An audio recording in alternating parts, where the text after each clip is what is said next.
गंगा मैया के किनारे पर बैठे हुए व्यास नंदन श्री सुखदेव जी समझाने लगे हैं राजन परीक्षित।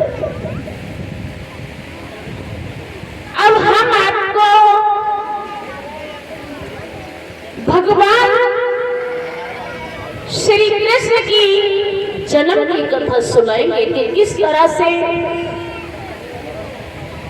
कंस का जन्म हुआ और कंस ने अत्याचार पृथ्वी पर किया।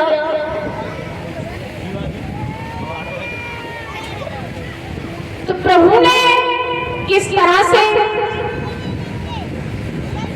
अवतार धारण करके पृथ्वी का भार उतारा। एक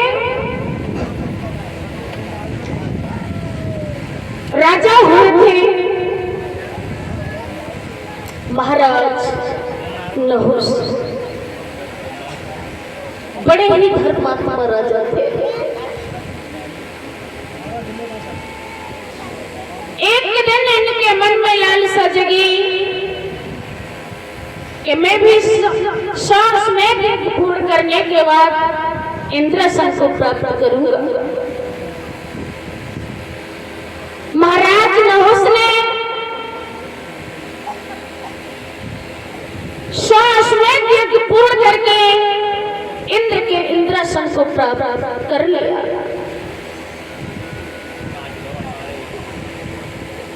एक दिन महाराज नहुस अपने घोड़े पर सवार होकर के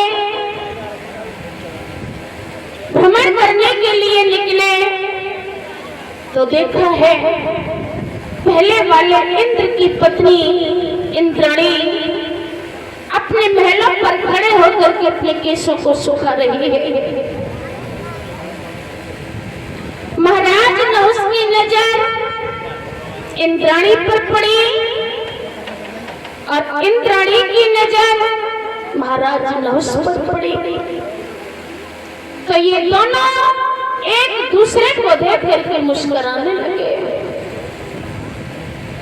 महाराज नहुस तो ये समझ रहे थे कि इंद्राणी हमारे ऊपर आसक्त हो गई और इंद्राणी इसलिए हंसी भक्तों को देखो हमारे पति को इंद्रासन से हटा करके खुद इंद्र बन करके बैठ गए। देखते हैं ये राज्य कितने दिनों तक चलाएंगे। महाराज नहुस के हृदय में शंका हो गई। हंसे थे दोनों भक्तों, लेकिन हंसने का मतलब दोनों का अलग अलग था। महाराज नहुस लौट करके चले गए। पत्र को लिखा है कि इंद्राणी आज मैं वन विहार करने के लिए जा रहा था, तुम अपने महलों पर खड़े होकर के केशों को सुखा रही थी। हमने जब से तुम्हें देखा है तब से हमारी रातों रात की नींद गायब हो गई है। या तो तुम हमसे मिलो, नहीं तो हम तुम्हें फांसी लगवा देंगे। ये पत्र इंद्राणी के पास पहुंचा तो इंद्राणी ने उसी पत्र पर लिख दिया कि महाराज नहुस आपकी शर्तें हमें मंजूर है, मगर मेरी भी एक शर्त है। हमारी भी शर्त है कि तुम जिस पलंग पर हमारे साथ भ्रमण करोगे वो पलंग ब्राह्मणों के हाथ से भरा हुआ होगा और जिस डोली में बैठ करके तुम मेरे आंगन तक आओगे उस डोली में कहार बन करके ऋषि लगे हुए हो। महाराज नहुस प्रेम में इतने अंधेरे हो गए थे उन्हें कुछ दिखाई नहीं दे रहा था, पालकी को सजवाया और पालकी में बैठ करके महाराज नहुष इंद्राणी के घर के लिए चलते हैं। अगस्त ऋषि सवार बनकर के डोली में लगे हुए थे।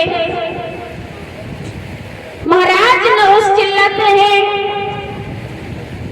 कि शाम तुम जल्दी चलो, जल्दी चलो। ऋषि कहने लगे हैं कि महाराज हम इतनी तेजी से चल रहे हैं, तू एक स्त्री के मोह में फंस करके तुझे दिखाई नहीं देता, तो इतना अंधा हो चुका है। हम इतनी तेजी से चल रहे हैं, फिर भी कह रहे हो सर्प जल्दी चलो, सर्प जल्दी चलो।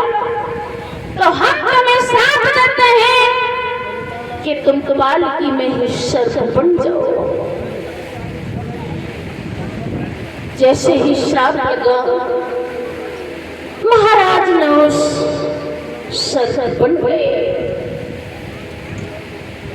महाराज नहुष सर्प योनि में गए और इन्हीं के पुत्र हुए हैं महाराज यति।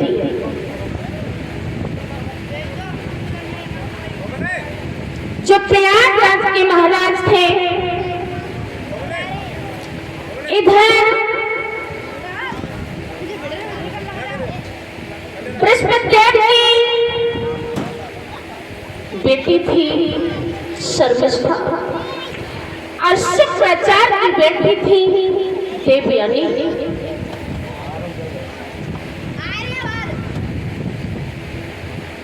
ग्रीष्म ऋतु थी भक्तों।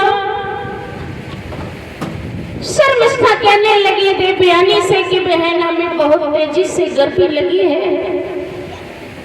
देवयानी ने कहा सहेली तो परेशान क्यों हो, हमारे गांव से बाहर एक सरोवर है, चलो उस सरोवर में चल करके हम स्नान करेंगे। इन दोनों बेटियों में बड़ा ही प्रेम था। अपनी सहेलियों को साथ लेकर के स्नान करने के लिए सरोवर पर पहुंच गई। देवयानी ने अपने वस्त्र उतार कर रख दिए और शर्मिष्ठा ने भी अपने वस्त्र पार पर रख दिए। ये दोनों बेटियां स्नान करने लगी। देवयोग से देव ऋषि नारद जी का पदार्पण हुआ।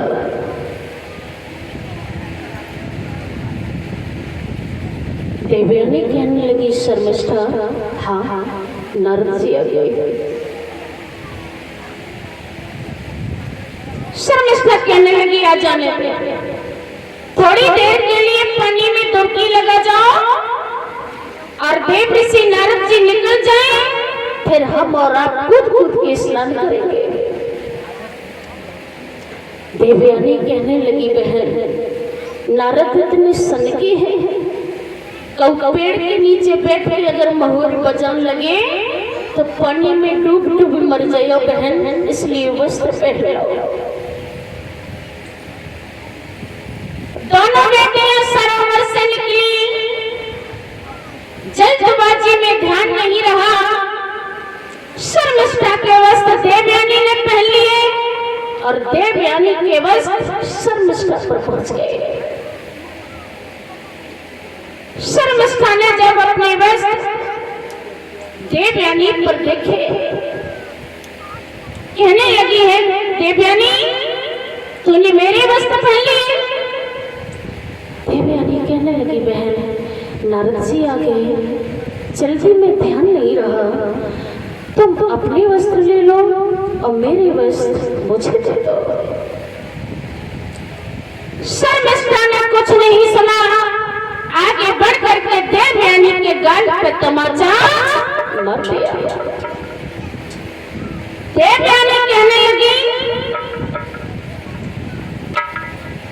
कि मैंने धोखे से तेरे वस्त्र पहन लिए, तो इसका मतलब ये है कि तूने मेरा तमाचा मार दिया। तू बड़े बाप की बेटी होगी तो घर में होगी, शर्मिष्ठा ने फिर तमाचा दिया। अब तो देवयानी से उसने भी तमाचे का जवाब तमाचे से दिया। अब तो घाट पे चट होने लगी। दोनों आपस में भिड़ गई, दोनों चिड़िया सी गुथ गई, एक दूसरे में लड़ाई होने लगी। शर्मिष्ठा ने आगे बढ़कर के देवयानी की कलाई को पकड़ा और एक धक्का दिया, देवयानी को कुआं में डाला। देवयानी कुआं में गिर पड़ी। शर्मिष्ठा अपनी सहेलियों को साथ लेकर के अपने घर चली आई। सारी रात देवयानी कुआं में पड़ी रोती रही। सवेरा जब हुआ, महाराज जाति शिकार करने के लिए उसी कुआं से होकर के निकले हैं, तो ये देवयानी कुआं में से आवाज लगाती है,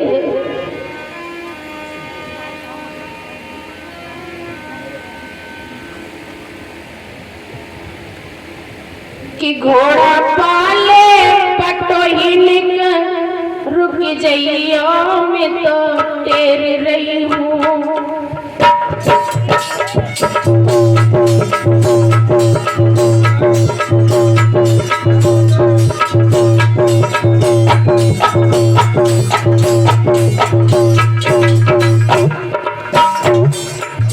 देवयानी, हेमंत बेटा, तुम्हें अपनी जिम्मेवारी का ध्यान नहीं रहता है क्या? काम यहाँ पर हो रहा है, अपने दोस्तों से बात कहाँ कर रहे हो? चार्जर मंगाया तो वहां खड़े हो गए।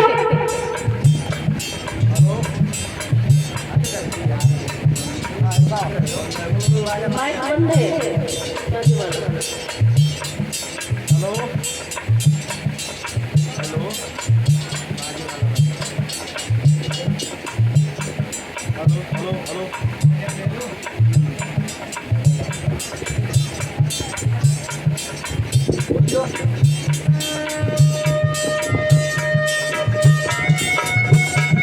हेलो हेलो हेलो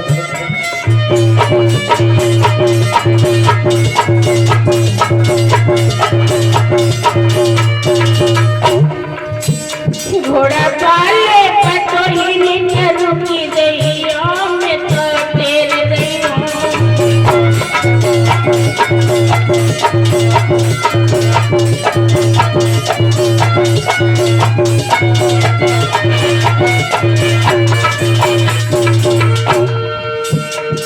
संगती सहेली कुआं में धकेली,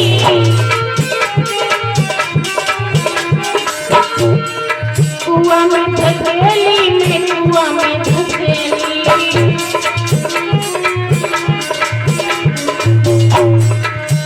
अपने कर्म को फल धो रही हूँ मैं तो तेरे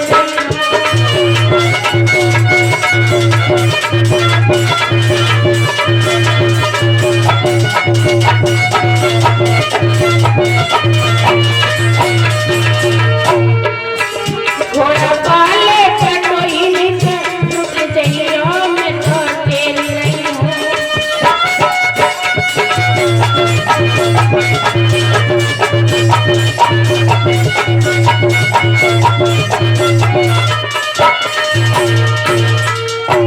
महाराज यति ने देवयानी की आवाज को सुना तो कुएं के पास पहुंचे और देवयानी को कुएं से बाहर निकाला। कहने लगे हैं कि तुम कौन की बिटिया हो, कहां से आई हो, इस कुएं में कैसे गिर पड़ी? जवाब दिया, महाराज मेरी सहेली शर्मिष्ठा मुझे कुआं में डाल करके चली गई। कहा तुम्हारी सहेली थी या तुम्हारी दुश्मन? ऐसा काम तो कोई दुश्मन भी नहीं करेगा।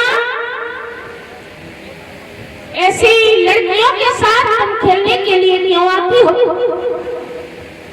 कहा महाराज मैं जानबूझ करके कुआं में नहीं गिरी हूँ। कहने लगे हैं तुम्हारा पिता का नाम क्या है? देवयानी कहने लगी है महाराज मैं शुक्राचार्य की बेटी देवयानी हूँ। कहा कि जाओ आइंदा ऐसी गंदी लड़कियों के साथ खेलने यहाँ कभी मत आना। कहा महाराज तुमने मेरा परिचय तो ले लिया, अपना परिचय तो दिया ही नहीं।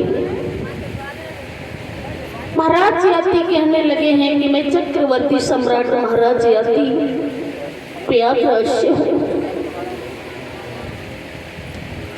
कहने लगे हैं कि तुम अब अपने घर पर जाओ, तुम्हारे पिता इंतजार कर रहे होंगे।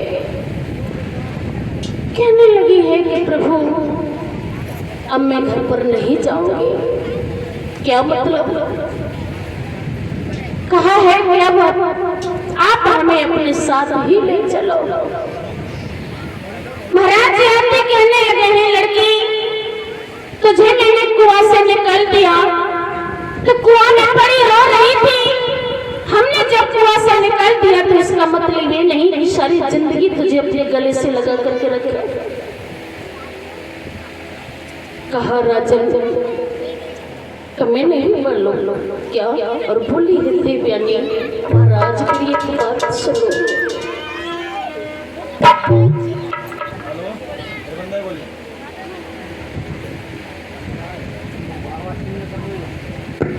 हेलो हेलो हेलो हेलो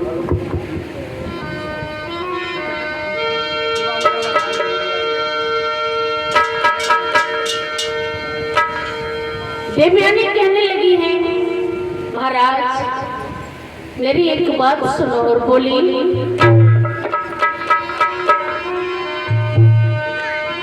कि मैं कुआं में पड़ी बिलख रही थी। क्या हो? तुमने खींचो पकड़ी कलाई है।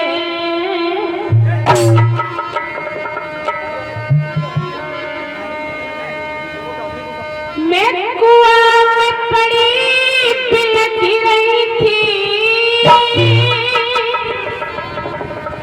मैं कुआं में पड़ी बिलख रही थी। तुमने खींचो पकड़ी कलाई है। राजा खींचो पकड़ी कलाई है। मेरे हाथ पकड़ी के मत छोड़ो राजा। मेरा हाथ पकड़ी के मत छोड़ो। कोई दुल्हा मिले बनाई है राजा दुल्हा मिले बनाई है।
कहा प्रभु मेरी शादी को अपने साथ करके हमें अपने साथ ले चलो। जवाब दिया है कि देवयानी तुम अपने घर के लिए जाओ, हम तुम्हारे साथ विवाह नहीं कर सकते हैं। हम छत्रवंशी राजा बेलोट शादी को मान्यता नहीं देते हैं। महाराज आगे बढ़े और अपने घोड़े पर सवार हो गए।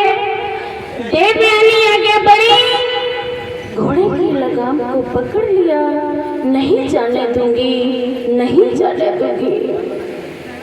महाराज आते आगे बढ़े, घोड़े में चाबुक मारा, घोड़ा तीव्र गति से दौड़ा, देवयानी जमीन पर गिर पड़ी और कहने लगी है कि राम महाराज आप जा रहे हो,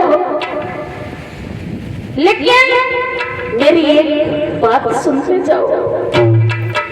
और बोली है देवयानी महाराज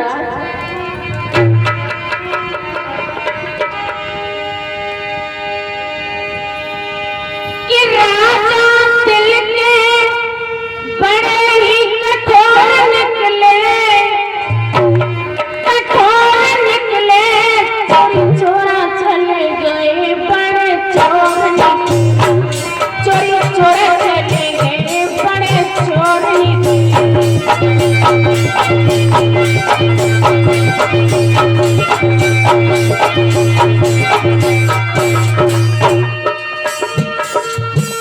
मैंने समझी थी तुम बड़े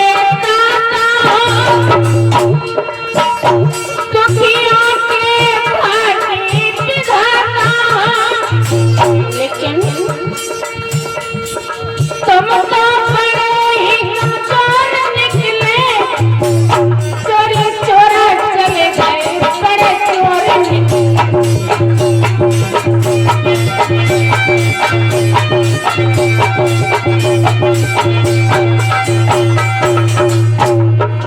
और बोली देवयानी महाराज हाथ छोड़ाए जात हो, निबल जाने के मोह,